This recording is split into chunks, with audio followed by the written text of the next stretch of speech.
आगाज करते हैं कल 190 मिलियन पाउंड केस के हवाले से पाकिस्तान तहरीक इंसाफ के सरबराह इमरान खान साहब और उनकी अहलिया के खिलाफ एक फैसला आया। 14 साल सजा, 7 साल सजा, और इस दौरान हम देख रहे हैं कि मुज़ाकराती अमल भी जारी रहा। ये जो सजा थी तहरीक इंसाफ एक्सपेक्ट कर रही थी, और जब बार बार उनसे पूछा जाता था कि अगर ये सजा आ गई और सख्त सजा आ गई तो फिर क्या मुज़ाकरात जारी रहेंगे, तो उनका मोर और लेस हमेशा ये रद्द अमल था कि मुज़ाकरात पे कोई फर्क पड़ेगा नहीं, बदमज़गी जरूर होगी लेकिन मुज़ाकरात चलते रहेंगे। अब ये मुज़ाकरात हो का रहे हैं, क्या ये जो पसे पर्दा मुज़ाकरात हैं वो ज़्यादा इफेक्टिव होंगे, वहां ब्रेक थ्रू होगा, तो फिर जो सियासी जमातों के आपस में मुज़ाकरात हो रहे हैं वो कामयाब होंगे। फिलहाल जो जुडिशल कमीशन बनाने का मुतालबा तहरीक इंसाफ ने किया है उसको यकसर मुस्तरद कर दिया है हुकूमती कमेटी ने। वो कोई एक जुडिशल कमीशन भी बज़ाहिर बनने में इंटरेस्टेड नजर नहीं आते हैं। जरा हुकूमती इत्तेहाद का इस पर रद्द अमल देख लीजिए। जिनका चार्टर ऑफ डिमांड जो है ये साबित करता है कि ये सोशल मीडिया में और मीडिया में प्रोपेगेंडा करने के अलावा, झूठ बोलने के अलावा ये और कोई काम नहीं करते। अब आप मुझे बताएं कि इसका हम क्या जवाब दें। 9 मई और 26 नवंबर दोनों पे कमीशन का सवाल ही पैदा नहीं होता। दोनों मामलात पे जब ट्रायल चल रहे हैं तो किस बात का कमीशन बनाया जाए, क्या कोई इब्हाम है?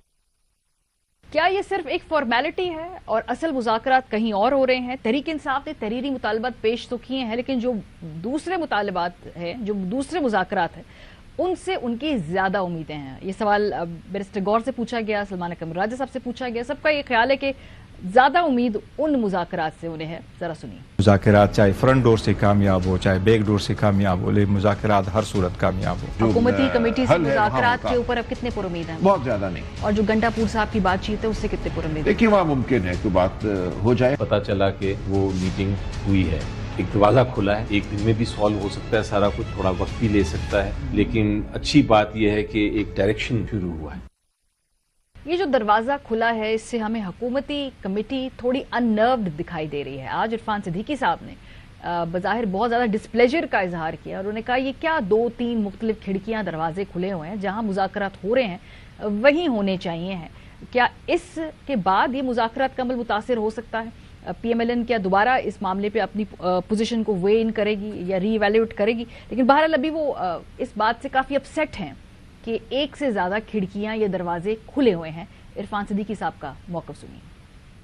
अगर अली गौहर साहब ऐसा समझते हैं, अलीमा खान साहिबा ने भी कल कहा जी कि बड़े खुश आइंद हैं, और खान साहब ने भी बड़े इत्मीनान का इजहार किया है, और इनको बैकडोर डायलॉग प्रोसेस का नाम दिया है अली गौहर साहब ने। 2-2, 3-3 दरवाजों के मुज़ाकरात नहीं चला करते। तो फिर हमारे सामने जिन लोगों को बिठाया हुआ है उनको बताएं कि यार छोड़ दें आप ये एफर्ट। अब हमें वो दरवाजा मिल गया है जो हम 1 साल से कोशिश कर रहे हैं, वो खुल गया है। ओके, सो मुज़ाकरात सियासी जमातों से भी हो रहे हैं, मुज़ाकरात मुक्तदरा से भी हो रहे हैं एज पर पाकिस्तान तहरीक इंसाफ, लेकिन साथ साथ स्ट्रीट मूवमेंट की तरफ भी आगे बढ़ने का इंदिया आज दिया है। फैसल चौधरी साहब जब इमरान खान साहब से मिले तो 8 फरवरी, चूंकि 1 साल मुकम्मल हो रहा है इलेक्शन के होने का, तो उस दिन उन्होंने बाकायदा तौर पे स्ट्रीट मूवमेंट का आज ऐलान भी किया है।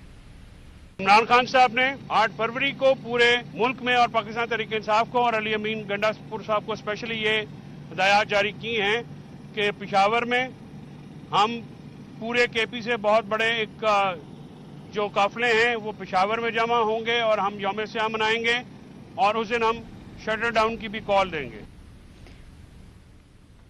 लेकिन साथ साथ मुख्तलिफ अपोजिशन जमातों से राब्ते भी बढ़ा दिए हैं तहरीक इंसाफ ने। कल अचकजई साहब से मिले, शाहिद खाकान अब्बासी साहब से मिले, एक बड़े इत्तेहाद की बुनियाद का जिक्र किया गया। ये इत्तेहाद कितना इफेक्टिव होगा? क्या ये मल्टी प्रोंग्ड इस वक्त स्ट्रैटेजी है तहरीक इंसाफ की?